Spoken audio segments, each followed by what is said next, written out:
स्पर्धा परीक्षांचा अभ्यास करणाऱ्या प्रत्येक विद्यार्थ्याचं आयुष्य म्हणायला गेलं तर फार कठीण. आपलं ग्रॅज्युएशन होतं.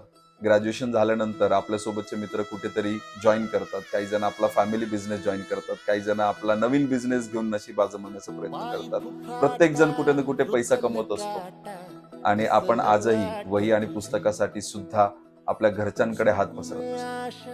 या गोष्टीची नक्कीच आपल्याला लाज वाटते. कुठेतरी त्रास होतो की आपल्या सोबतचे मित्र पुढे निघून चाललेत.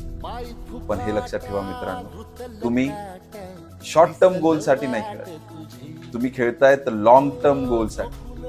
आणि ज्यावेळी लॉंग टर्म साठी खेळावं लागतं ना, त्यावेळेस प्रयत्नांची सुद्धा पराकाष्ठा करावी लागते. प्रयत्न अविरत ठेवावे लागतात. प्रत्येक वेळी तुम्हाला काही ना काही डिवचलं जाईल, तुम्हाला त्रास दिला जाईल, तुम्हाला कोणी ना कोणी येऊन काहीतरी बोलेल. बऱ्यापैकी नातेवाईक बोलतात, अरे काय किती दिवस, अजून किती दिवस करायचं, ते सोडून जॉब जॉईन कर, लग्न करायचं वय झालंय. या सगळ्या प्रत्येक प्रश्नाला आपल्याला कुठे ना कुठे फेस करावं लागतं. हे प्रश्न आहे ना, अनुत्तरित राहू द्या. या प्रश्नांची योग्य वेळ आली ना, उत्तरं त्यांची त्यांना मिळतील. पण त्यासाठी तुम्हाला आत्ता हे जे कठीण दिवस आहेत हे काढावे लागणार आहे. याच्यासाठी अविरत प्रयत्न ठेवा, योग्य मार्गदर्शन घ्या आणि जितकं होईल तितकं या प्रयत्नांमध्ये सफल होण्याचा प्रयत्न करा.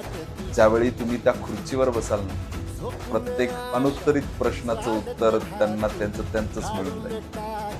तुम्हाला फक्त आत्ता अविरत प्रयत्न चालू ठेवायचे आणि कुठल्याही परिस्थितीत न डगमगता तुम्हाला तुमचा प्रवास चालू ठेवायचा. स्पर्धा परीक्षांमध्ये हेच चॅलेंजेस असतात. जेव्हा काहीतरी सुंदर घडायचं असेल त्यावेळी ती गोष्ट वेळ पण घेते. एखादी सुंदर मूर्ती घडायची असेल तर स्टार्टिंगला तिला छन्नीचे मार सहन करावे लागतात, खूप त्रास होतो. पण ज्यावेळी ती मूर्ती बनून तयार होते ना, ती मंदिरात ठेवली जाते. तुमचंही असंच काहीतरी होणार. आता सध्या तुम्ही मार सहन करा, पण ज्यावेळी तुम्ही यशस्वी व्हाल त्यावेळी तेच लोक, जे लोक तुम्हाला डिवचत होते, तेच लोक आपल्या मुलांना तुमचं उदाहरण देतात आणि तुमच्या यशाच्या गाथा इतरांपर्यंत पोहोचवतात.